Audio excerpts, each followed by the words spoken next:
everyone, welcome to Pharicode on Air. Today's webinar, DoD SkillBridge Program, How to Grow Your Small Business with Veteran Talent. I'm Lauren Jankowski, the Marketing Specialist here at Pharicode, and I'll be moderating today's webinar. I'm excited to introduce to you our two presenters for today, Sam Sussman, our Veteran Engagement Manager, and Lloyd Godson, the co-founder of Pharicode. Before we get started, we'd like to give you some background information on Pharicode. Pharicode is a woman-owned certified small business association member and provides cutting-edge technology services, managed services, and staff augmentation to federal, state, and local government organizations. We're proud to have over 270 certifications, partnerships with a variety of technologies, including ServiceNow, Microsoft, and many, many more. We'll be monitoring the Q&A throughout today's session, so please send in any questions as they arise, and we'll do our best to answer them. As another perk of attending today's webinar, we'll be giving away a $50 Visa gift card at the end of the session, so make sure you stay on until the very end. Now, we'd like to hand things over to our presenter, Sam Sussman. Hi, I'm Sam Sussman. I'm with Pharicode, Veteran Engagement Manager. I'm a prior CTM. One of the reasons I wanted to do this was because I was denied a program because there weren't that many remote opportunities out there. And I figured the best way that we at Pharicode can help that veteran community is spreading the word of how to actually get this up and running.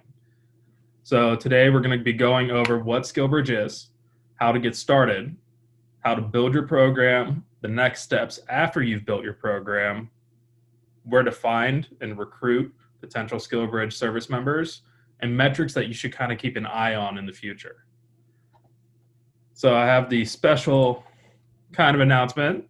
We have a special guest today. We have Boris Kuhn, Director of Credentialing and SkillBridge for the Department of Defense. He's actually going to cover our next slide, which is what is DoD SkillBridge. He is joined today from us over the phone, so he's not going to read word for word. Boris, I'm going to turn this slide over to you. All right. Thanks so much, Sam. I apologize, everybody. Zoom does not work in government computers. But thanks, everybody, for joining today. And I hope everybody's staying safe and socially distancing themselves and enjoying their time with their families, but also being productive at the same time. Just really quickly about DoD SkillBridge, it's fairly a new program. And Sam, as you mentioned, you did not have the opportunity to participate in the program. And hopefully our fellow veterans are able to, who want to have gainful employment upon separation. The program is fairly simple in its implementation. It allows service members up to 180 days from separation or transition to participate in employment training, which can be consistent of training or education towards an occupation or a role that is different from what they did. So we normally refer to that as skilling up or right skilling. And it can take the form of pre-apprenticeships, apprenticeships, mentorship, all of those things, orientations, cultural assimilation. So very dynamic. It's very different than a lot of times, a lot of conversations we like to have, and I would like to do, and I appreciate the opportunity to demyth it, if you will, as it's not an apprenticeship by itself. It can be really a composition of a true training program or onboarding for any organization to really allow them and the individual who's participating to fully engage and to be able to be onboarded at the completion of that program, if that is what is desired by that organization for employment post-service. That's the other essence of the uniqueness of the program. At the end of the day, is it really allows the service member to really understand what does it mean to be employed outside of the DoD, because a lot of times for the service member, this will be their first occupation, really, that is not, going to school, high school, or serving their country. Serving their country is very different than being employed, per se, in the civilian sector. So there's a few differences, and SkillBridge allows that individual to really see some of those differences and how to adjust to those assimilations that are needed for the corporate world, or in our particular case here, we refer, go with the small business. And small business, as we know, is really unique and it's very diverse. And I believe even for veterans in general are really great for small businesses because we do so many different roles within our jobs every day. So having that agile flexibility for veterans to join small business organizations that are looking to grow or even to sustain their mission or purpose is an amazing opportunity. So that's a little bit of SkillBridge in a nutshell. And today, SkillBridge has morphed a little bit from what it originally came out with. We had very rigid rules before because we really didn't know what the full extent of the authority could be. Today, service members can really go to the organization, to the small business where they're going to be at to get the full immersion of their experience, what it would be like to be employed there, which is very different than even a year ago when we were very much tying them to near the installation within 50 to 75 miles or on the installation program. So prior to almost about a year ago, service members were really tied down to the locality of where they were stationed at, whereas today it's really about where is the opportunity or where would they like to or intend to go to. So I'm really excited about it, and I believe it's a really great opportunity for service members, but it's really a great opportunity for our partners out there in the economy. And yes, it's a very different time right now with COVID, but we all know we're looking forward to beating this time, but also even during COVID, being agile and being adjusting to this ecosystem and environment that we're all living in is a great opportunity to still look at veterans and how they can be a great asset to your team and make your team better or stronger and help you grow as you're looking to bring about the impacts to our economy and to your business strategy. Thank you so much, Boris. Going to one of the things you said, one of the reasons I wasn't able to participate was because I was stationed in Japan. And some of the opportunities that are coming up through our Pharicode SkillBridge program and other programs like I think Skillsoft is also online, where we have these online opportunities actually starting to come up and actually be accepted into the SkillBridge community where they haven't been accepted before. And it's an awesome way for companies that are growing, that are in the IT sector or in sectors that are more remote than they are on site. And it's phenomenal that the program is starting to move that way. Which kind of leads us into the next slide, which is telling you a little bit about we're not just preaching this to other small businesses. We're a small business that does this ourselves. We have a SkillBridge program, but instead of the traditional class type programs that are out there, we prefer that one-on-one attention with their trainer and a mentor because that helps build and actually develop them as a consultant and teaches them how to interact. So all of our training is done through our sister company, GlideFast Consulting, who is an authorized training partner of ServiceNow. 20% of our staff right now is all veterans. So when it comes to finding a mentor in whichever area that individual wants to pursue, we let them run with it. If they want to go the developer route or the business analyst route, we can help them get there. Having a large veteran portion of our staff, finding a mentor in that area is pretty easy for us to do. We're one of the few remote training opportunities with SkillBridge, and part of our program, we actually give them real life stories that are coming in from clients. That way they get to that real experience portion on their on-the-job training. So for instance, we had one of our SkillBridge interns where we created extensive amount of duplicates, which is common for us when we go into a client where they have duplicate CIs. And we made him clean it. Just gave him the amount of information we had when we got that story, and it was the story that came into me, and made him run with it to see if he could figure it out and helped him and guided him throughout that process. We also trained them how to write a consultant profile, which is important to the consulting industry, along with multiple certifications through ServiceNow. And we also provide them resources in both the commercial and federal space for them to grow. So that ranges from the ServiceNow Dev Slack to the ServiceNow community pages. We want to ensure that they have the opportunity to network with other professionals during our program. That way they can pull in learning opportunities to help build them when they get stuck. So that way when they move on and they start being a developer, they know where to look for the information. Yeah, and Sam, I just wanted to add to what Boris said earlier. Like Boris said, veterans wear a lot of hats during their service, and so they make phenomenal employees for small businesses, but really for anybody. They work very hard. They learn that from their time in the service, and they're creative, and we've had great success with the veterans we've hired. And I would encourage any business managers or business owners that may be on the webinar to really explore the veteran community, and SkillBridge is a great way to get started with that. And then that leads us to our next slide, and that comment leads right into perfect where I was heading. So why bring on a SkillBridge intern?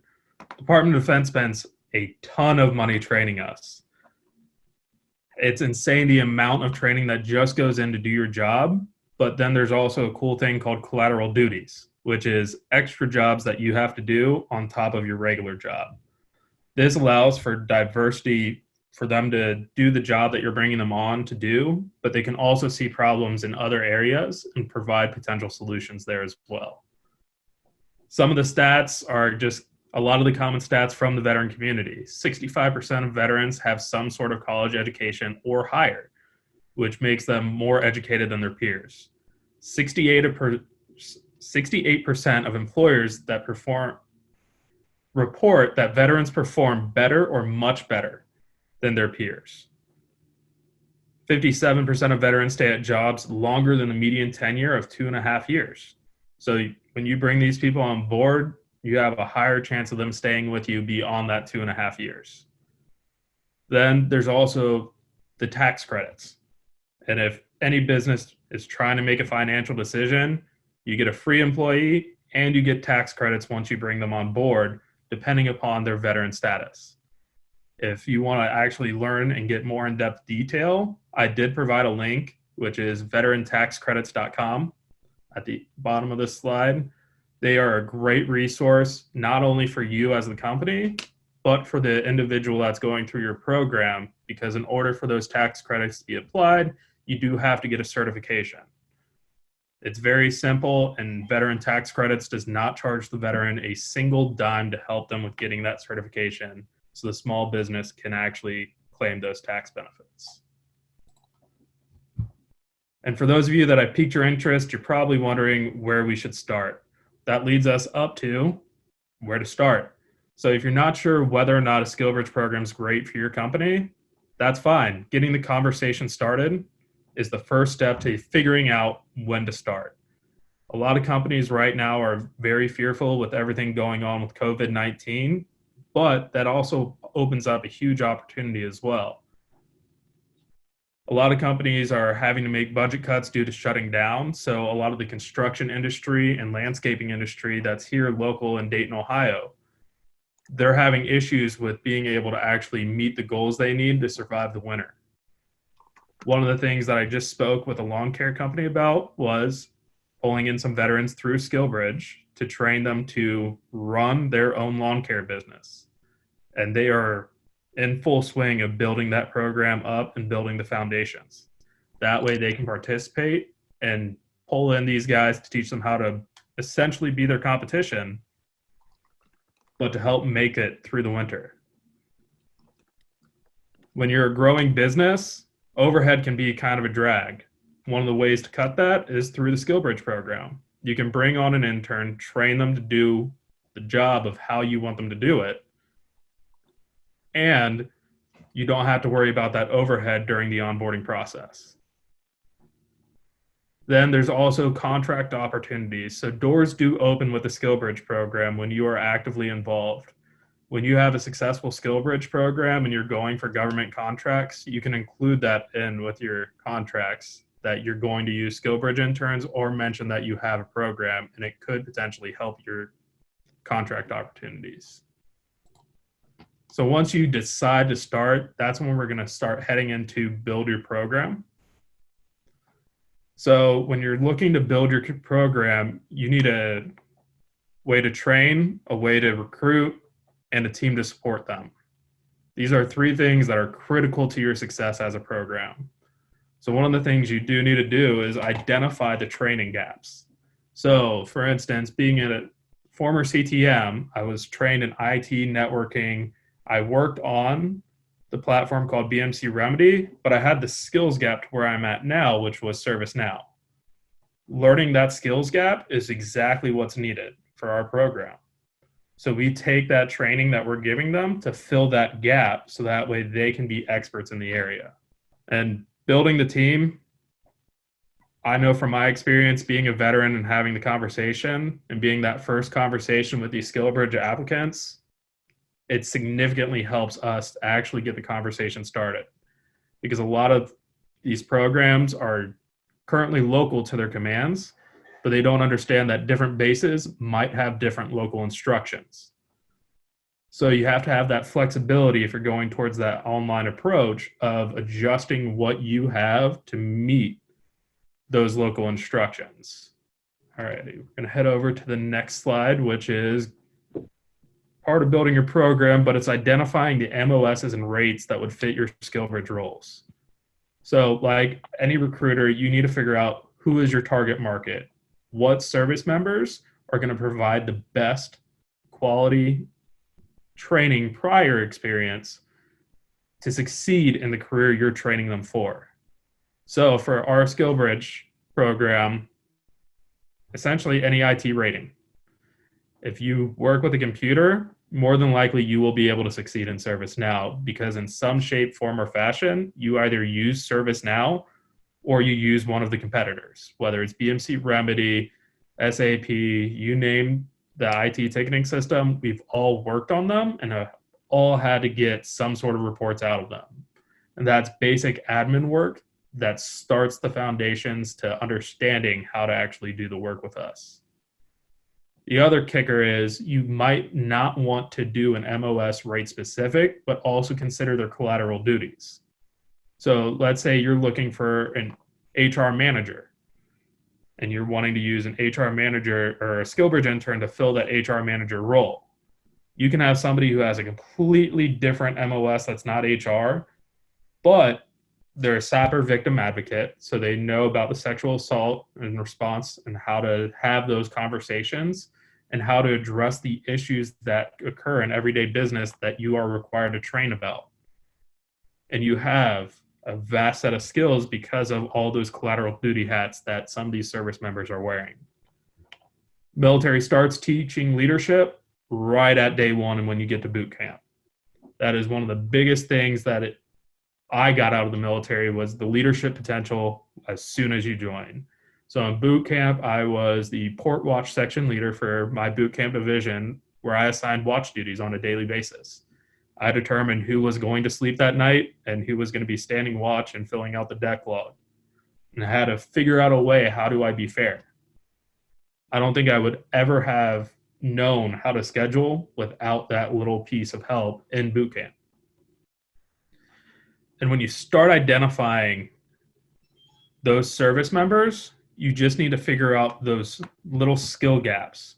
Those skill gaps is what you have to train to get them to be successful in the career you're training them for, which that leads us to, how do you pick your training?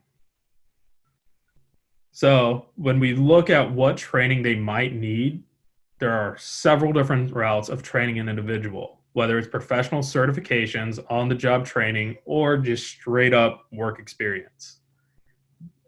For our program, we work with a platform called ServiceNow, so we know what professional certifications are needed just for our everyday consultants to do their jobs. That made it very easy for us to figure out what professional certifications they need and how we need to get them for them. The on-the-job training, that one was a little bit difficult because at first when I was working with Lloyd to help build this program up, we didn't have a clue of how to do this on-the-job training portion. How do we get them real on-the-job training that's going to help them succeed? Because I think this was one of our first interns as well, where we just didn't have this before. So we had to learn how to do the on-the-job training. One of the good things is we get stories on a regular basis from real clients that can be done on out-of-the-box instances, which helped us phenomenally to be able to build that on-the-job training. The experience portion, as soon as they get comfortable and in the groove, they're able to actually start working on these projects with supervision and busting out great quality work. And as soon as you figure out those training steps, that's when you need to start addressing, okay, what team do we need in place to support these service members? So in the military, teamwork is critical because if you don't keep your battle buddy safe, bad things happen. This is true when you set up your SkillBridge team as well. When you set up your SkillBridge team, you want to make sure that it's somebody that's going to be engaging with them, have conversations, and actually be involved with their training. That is key to their success, because if they don't feel comfortable in their training, they're not comfortable asking questions. And that's something that every business, you would much rather have a difficult question than have to explain in action. So getting that started starts with having somebody who can engage and have a conversation. So that is the person that you want to kind of designate as your SkillBridge lead.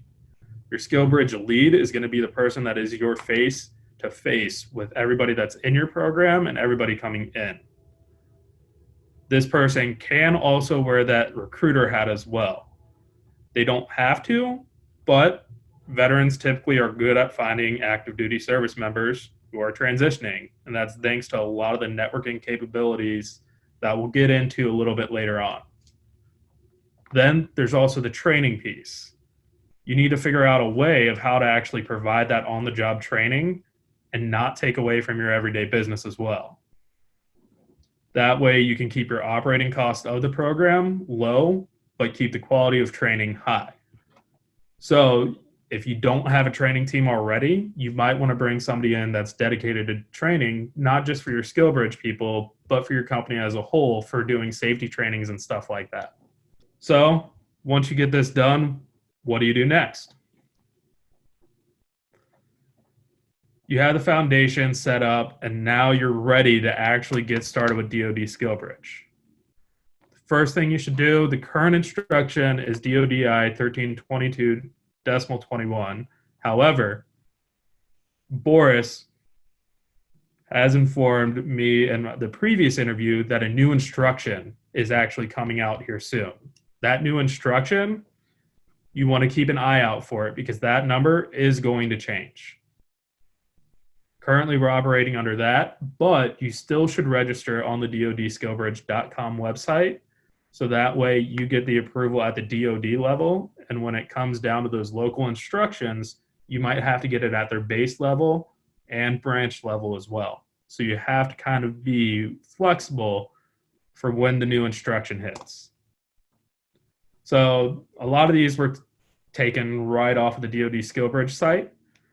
So the big one that I wanted to point out to everybody in attendance is it looks like 200,000 service members are separating every year. That's 200,000 potential SkillBridge interns that are free to you. You can check out their website and find the closest base and work with that base. Or if you're a remote opportunity, you're going to have to kind of be a little bit flexible of how you're going to recruit.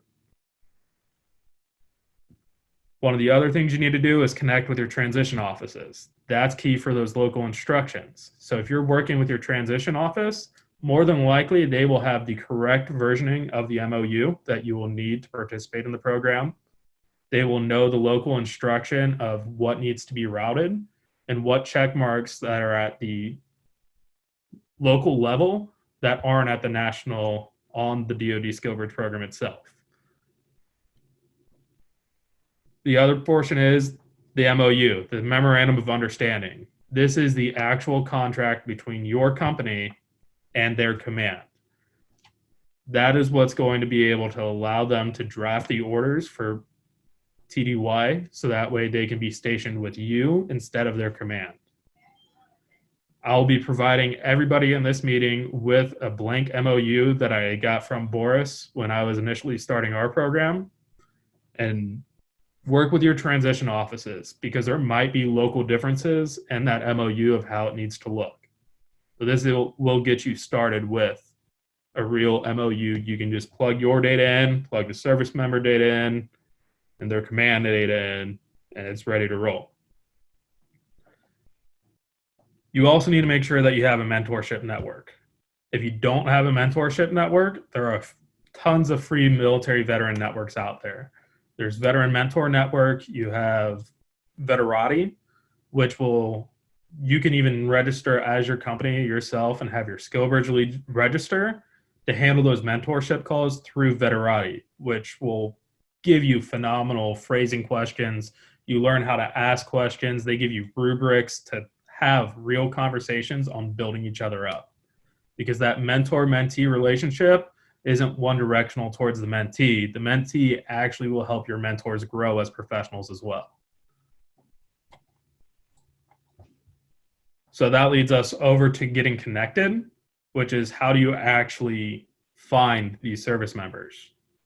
So I brought up a lot of these before, but it's great to bring them up again and reiterate them because they are very important to the success of your SkillBridge program. So the first one is LinkedIn. I have yet to hear any service member state that they were not told in their transition class to create a LinkedIn account. LinkedIn has become kind of the gold standard of professional networking. This is your go-to place for news, for everything going on in your industry, for starting sales conversations, to even just networking for jobs.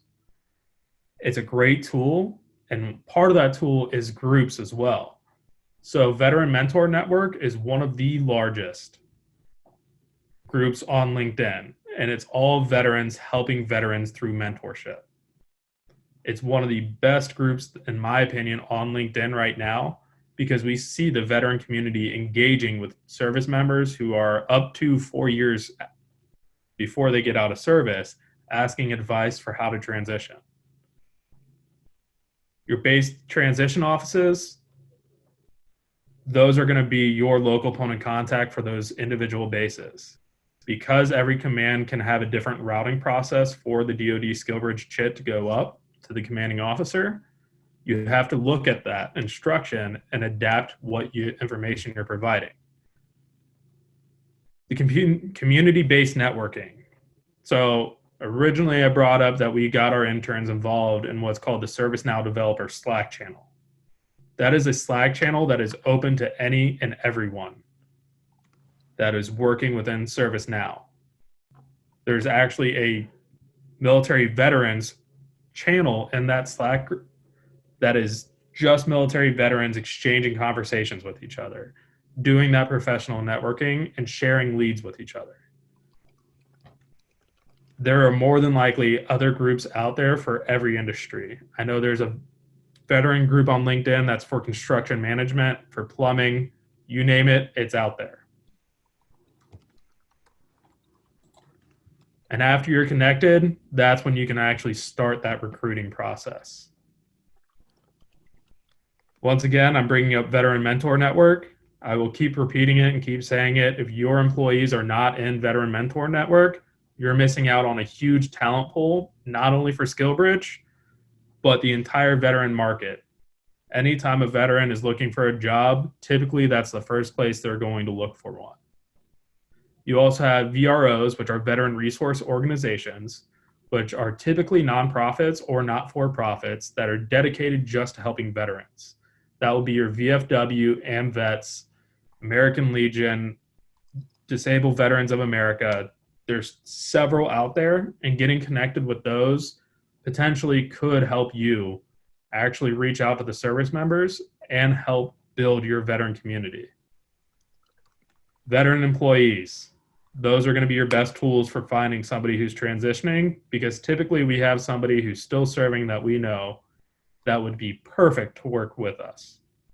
And those individuals are going to be perfect because they've already had exposure to what you do through that veteran employee.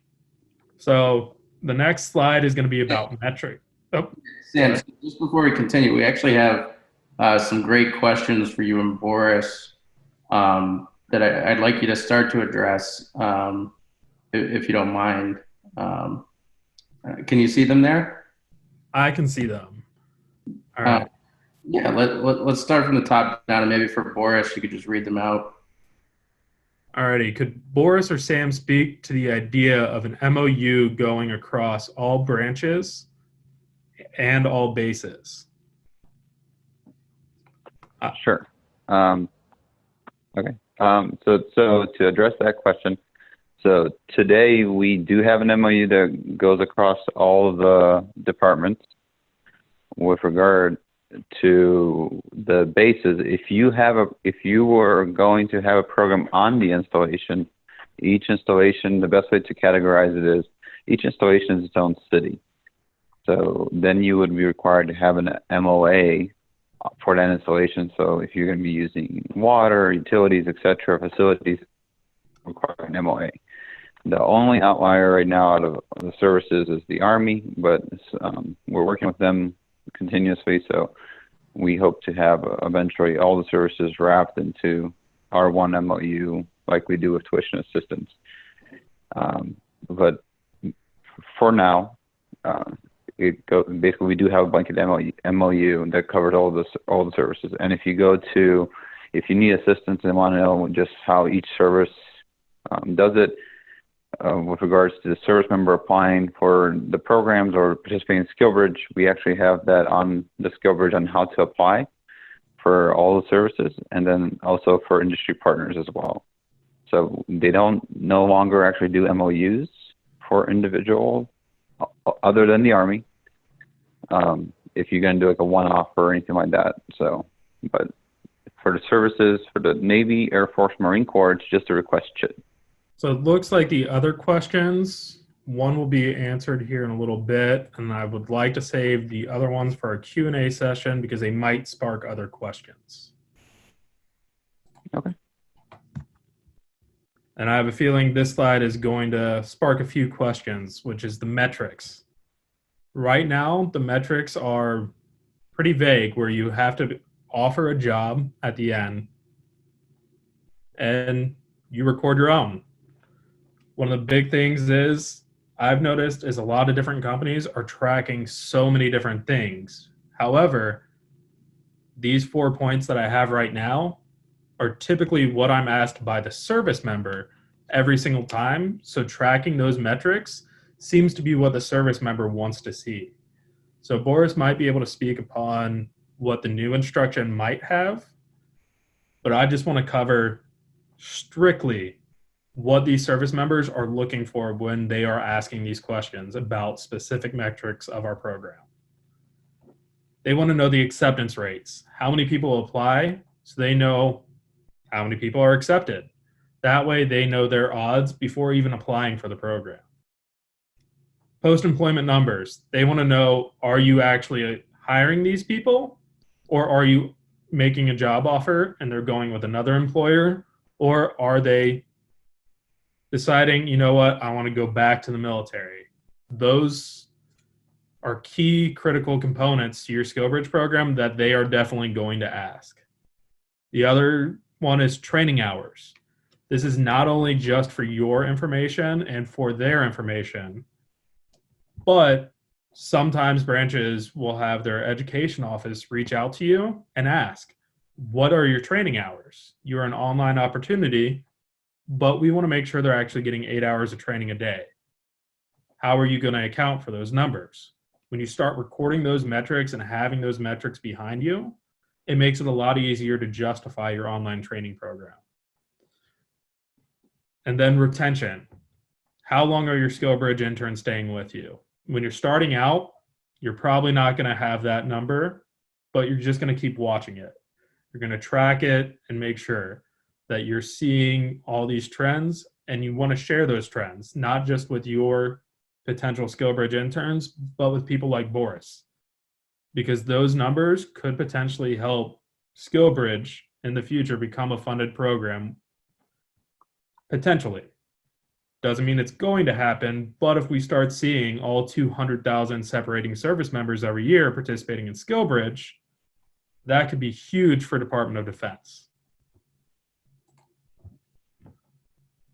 So for some of you, I did kind of float the idea I might be working on a white paper for this presentation. I was, but it'd be irresponsible of me to release a white paper when it really should be a workbook, because a white paper will just give you information, but it won't allow you to actually build up your program. So I'm kind of in the final stages right now of building this out, but I'm including stuff like a training plan. So you have an Excel spreadsheet where you can type in the certification or the on-the-job training, fill it out, and actually get the data that you are looking for and that some of these commands are requiring for service members to participate in your program. It's also going to go into how to actually track your metrics, give you those spreadsheets out for free as well. And also a lot of Venn diagrams of cost benefit analysis, because for me, when doing a cost benefit analysis, a Venn diagram is perfect because sometimes there is a cost and a benefit in both of those categories. So it will either be an expense or a bonus for you. It will also include sample mentoring questions of how to guide and get your mentoring started. And a lot of those questions you can build up upon. And I've noticed a lot of the mentoring questions that are out there are not specified for service members, which those mentoring questions can be as simple as, are you going to the VA? Are you making sure you're being healthy?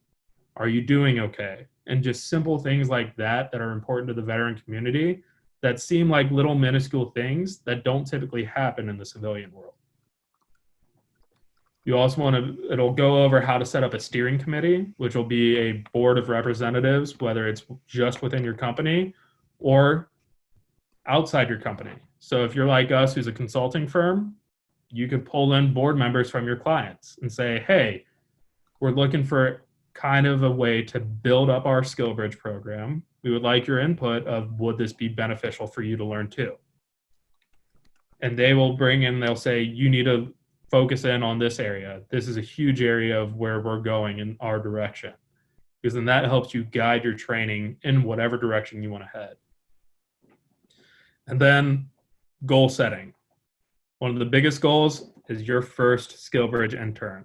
Finding that first service member you can help out. Then what goals would you have after that? I'll put in some suggested goals and stuff like that as well.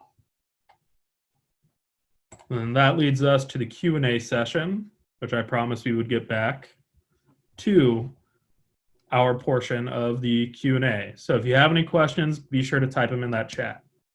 Hey, Sam, could we start with some of the questions that have already been asked and answered, just for anybody who might not have seen them? Yes, sir. I'll just quickly read through them. First, we've got a nice hi, Samuel, from Marina. She's just saying hello to you, Sam. Next comment was, we accidentally used the word no, K-N-O-W, instead of the word no, N-O, but that was a good catch. That's true. We did do that in the first slide. Next question was for Boris. Is there an opportunity, and this is from Eddie Dunn. Boris, is there an opportunity to get more employers together to share knowledge, best practices, and talent in response to COVID-19? So we are, so Eddie and I, we talk, we've been trying to, I'm talking with my, our counterpart at TVPO for outreach, and we're working to see what we can do with that regard, just to put things together. As Sam mentioned, where my program, unfortunately, is not appropriated, so I have to reach out to my colleagues who have at least something that, or capability that we can utilize that would allow for us to do something similar to this, where we can have a discussion with that regard. But we can do town halls on similar to this, if you will. You know, this was regard to how to get more small businesses involved, but we can have a very similar discussion with, you know, how can we do COVID outreach? So maybe make a, you know, I'll put that out there as well. That sounds great, and we're happy to help facilitate that. And I just want to mention for everybody that both Pharicode and GlideFast are conducting a number of meetings with multiple companies to do just what Eddie was asking, you know, facilitating shared knowledge, best practices in response to COVID-19. Let's see, the next question, Sam already answered. Here we have another question from an anonymous attendee. Lloyd, Pharicode seems to be passionate about the SkillBridge program. What was the deciding factor in getting a SkillBridge program started?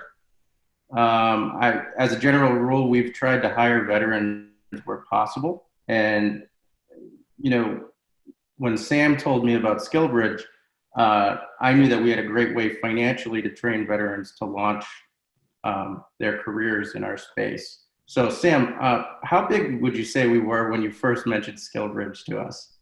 I think we had 53 people. Yeah, We're still really small. yeah, between both companies. Yeah, so now we're a little larger. We've got a little more flexibility, but as you might imagine, it would have been a big financial strain for us to try to hire people with no experience in our space because they would not be immediately billable.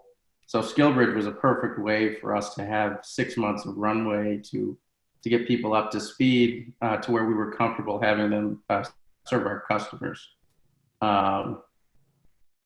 Let's see, the next question we have, and I think Sam, you should probably speak to this too, but it says, why is a training plan important to have when developing a SkillBridge program? Just quickly, I said it enables the business to fulfill its responsibility to the veteran who has high hopes of launching a career. You know, they served all of us and we owe it to them to help, you know, to hold up our end of the bargain.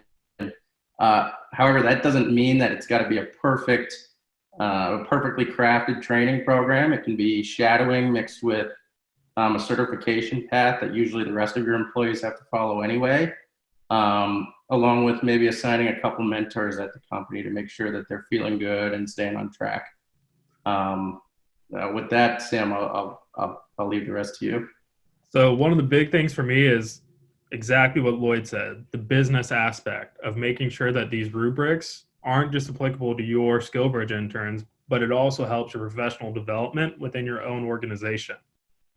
The other kicker is your potential SkillBridge participants are going to ask that exact question. What am I going to be learning? What certifications will I be able to get through your program? And what are the timelines between training and experience? All those questions, if you have a training plan in place, you can go week by week, day by day, or learning paths. For instance, for our program with ServiceNow, you have so many different aspects of ServiceNow that if we set one training plan up for everybody, it wouldn't work because you have people who want to go down that business analyst route. You have people who want to go the developer route. And then once you're on the developer route, you have multiple scopes of ITSM, ITOM, so IT service management, IT operations management, IT assets management, ITBM, so business management, legal management. It's a huge scope of where they could want to go. However, whichever way they want to go, there is a learning plan. So I can easily say, oh, you come from an asset background where you tracked and managed assets, and you want to actually work on that platform that managed that. So let's get you down this ITAM pipeline where you're going to learn about hardware and software asset management from the ServiceNow platform. The other kicker is those local instructions. Sometimes the local commands will ask for that training plan just to ensure that the service member is not going home and sitting on their couch for the whole 180 days.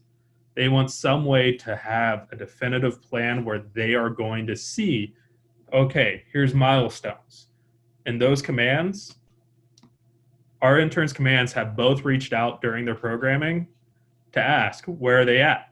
What's going on? How are they doing? Everything's still going well.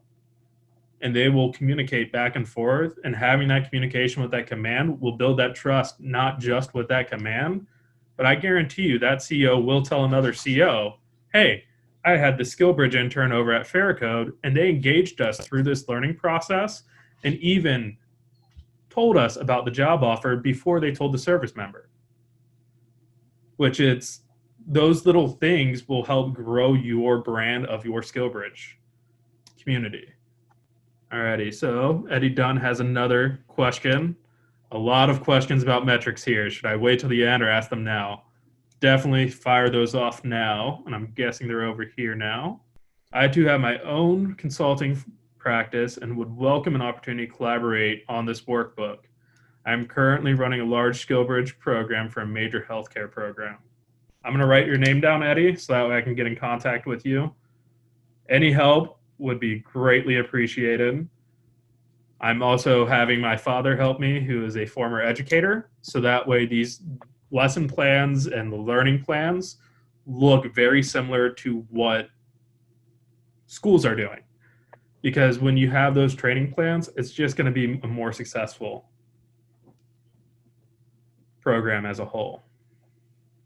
Do we have any trending or benchmarks on metrics? I'm presuming that is a question for Boris. Sure. Thanks, Sam. And I just wanted to reiterate, and again, thanks, Eddie, and Sam and Lloyd, for everything you guys are doing. It's like many other programs. Again, I just want to reiterate to the group, if anybody's new listening in, this is a fairly new program, only 5 years old, roughly. So we're barely getting to our crawl stage. So and it's an amazing opportunity. So roughly 25,000 individuals have gone through SkillBridge. And if we take a look at maybe $50,000 being the average income, in which we know many of them have gone more, that's roughly $1.25 billion in economic output to the economy. And so we know we have metrics like that available. So that's not unemployment. That's not going against our economy. That means they're doing something productive. That's one less suicide and many other factors. That's one less homeless veteran as well. So we understand the meaning of this program, and we value this program within DoD and leadership. So from a benchmarking, from standards, a lot of times the leadership, we have throughout the service departments, they really value the training program opportunities, but we are turning more towards, because Congress is every year asking, well, how many people, just like Sam mentioned, had a job interview, but more importantly, how many of them were onboarded, correct? So we monitor from our end and with your assistance, basically how many individuals apply to your program, how many participate in your program, because there's always a difference, correct? That way I'm answering your metrics questions. Here they are.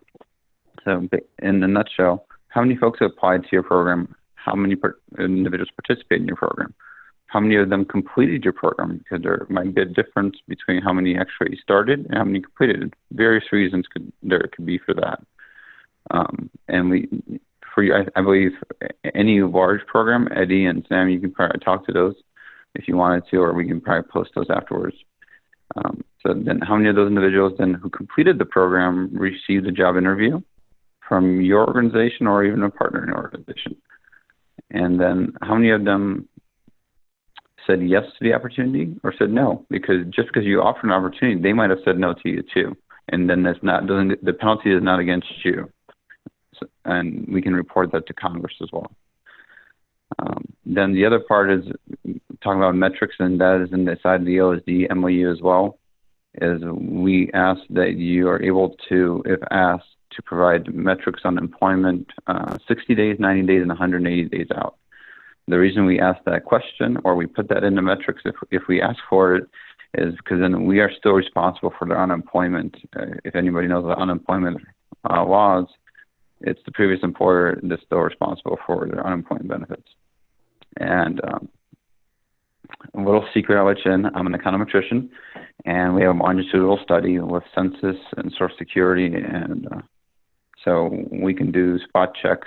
That's how Congress has us do it. So we can spot check. So we do random testing we can do against individuals participating in the programs against those individuals. So we have really good success with our partners, just like Sam said, because I think personally a lot of individuals in this space across industry partners, SkillBridge partners, are just dedicated. I mean, it's just an amazing space to be in, and I thank you for that. Overall, we see an average of about 90% completion and overall about 96% hiring. So even though we have some that are a lot less than that, but overarchingly, it's been an amazingly successful program, especially in the more recent years. So this question is one for you, Boris. So this one seems more of could potentially be rumor mill, or it could be real. So Boris, there's a memo that's floating around LinkedIn right now. You're named in that memo, and the subject line was use of unaccompanied barracks and other similarly utilized lodging facilities in support of SkillBridge Career Skills Program. So can you clarify what needs to be done for a service member to access this lodging? And can you also provide any additional insights to what this memo actually means for the SkillBridge program? Because that's huge. Sure. So, first of all, it's a rumor. No, I'm kidding. No, it's not. It is not a rumor. It's we obviously, if you look at the date of it, it was on Friday. Mr. Drummond signed it out. In essence, it clarifies a statement inside the DoD. So in the DoD, if anybody reads DoD policy, it's very dry. So I don't recommend reading it, but I'm kidding. I do. It has a statement in there that says there shall be no use of appropriate funding. So the memo in essence clarifies that statement and how it applies to space available or barracks that are being unused, or any other really appropriate funding. So it was in response to Army actually asking the question because they didn't want to on their own do it in the other services. So in essence, we are answering the question of, because we already have the barracks number of facilities and they're available, it is not using appropriate funding, correct? Because they're already established. So either way, it's available. So we're not expanding additional funding, and if we are, it's trivial cost. So if the service deems it appropriate and all right, they can. It would be no different than all our other programs like tuition, because the SkillBridge Authority, in essence, truly allows the individual simply to go and be available for participating in employment training, or basically being allowed to be not in their duty assignment. That's really what it does. So it would be no different than us saying that they can receive credentialing assistance or cool dollars, if anybody knows those programs. So it'd be very similar to that, because those are already appropriated monies that are already dedicated to those programs, similar to tuition assistance. So people are probably going to start the rumor mill of, well, can they do that? Some services they can, some services it's just really, we're trying to get more standardization, and then the new DoD will provide that clarity much more greatly. And obviously having it signed out by the undersecretary will give it a lot more clarity, of course. So that's what the memo does. So if I can't, nor can our office, tell the services how to administer it, but basically all the services were in agreement that it is a really good capability to have, especially when if they do have barracks space available for the service member who might be interested in the program at a different location. So there's not additional financial strain on that individual, correct, to participate in a program that might be available at a different installation or within the proximity of that installation to utilize those facilities. So that's what is out there. We've had a lot of service members who are interested in that reach out directly to myself and to the service leads. Army is looking to put out a policy from how to go about that, to have more of a direct guidance from the Army. Navy, Air Force, and Marine Corps are more likely going to go not ad hoc, but it'll be no different than them going and applying. So it's not going to be part of the application process. The application process is always going to the commanding officer and triad and the senior enlisted, but more likely the senior enlisted or the ESO or whoever on the installation will probably coordinate with the other installation to assist the service member, of course, in identifying if there's space available in barracks or lodging available. So we're still going to flush it out like anything else that's something new, correct, within the premise, not just to our program here. So I would say give us time. We're gonna learn new things, and once we do that, hopefully that'll be a successful element to assist our service members within this time period. So, long-winded answer, but I just wanted to clarify, number one, what the memo meant, and also where we are at with that guidance. And that is awesome that you provided that clarification. And I'm looking forward to seeing the branch level instructions for using the lodging start appearing anytime now. You also brought up COOL, which Navy and Marine Corps, both those COOL programs did announce that they are waiving the 6-month requirement left in service and extending it out 60 days upon separation for you to access those COOL websites. With it wrapping up, we're going to actually head over and choose the winner for the raffle. And while Lauren's bringing that slide up and picking the winner, Boris, there was a question about, can you actually share that data with us if we reached out to you? And that came from Eddie Dunn. Which data, particular? I'm presuming it's going to be the economic impact. Well, so Eddie listed the sort of questions he has. Lauren, is there a good way we could connect Eddie and Boris? Yeah, we can definitely. I was just going to suggest that it sounds like we have a great conversation going, and we can definitely take this offline. Sam can be reached at sam.sussman@pharicode.com, and Lloyd can be reached at lloyd.godson@pharicode.com. And you'll also all be receiving an email after this webinar from info@pharicode.com. So if you reply to that, we can definitely make sure everyone gets connected with the right person. But that is all the time we have for today's webinar. So we do want to announce our $50 Visa gift card winner, and it is Carmenza Jaramillo. So congratulations, Carmenza. Your prize will be emailed to you shortly. But if you did not win in today's webinar, don't be discouraged. Every on-air webinar that you attend for both Pharicode and our sister company GlideFast, that'll count as an entry into our on-air grand prize giveaway of a mirror. The winner for this will be announced in mid-June. Awesome, and we want to thank everyone for attending today's webinar. We hope you enjoyed it. And on behalf of Pharicode, we would like to say thank you to all the veterans and active duty military members. To see more sessions, visit Pharicode.com and find the on-air section, and all of the webinars will be listed there. Thank you so much for spending an hour with us, and we hope to hear from you soon.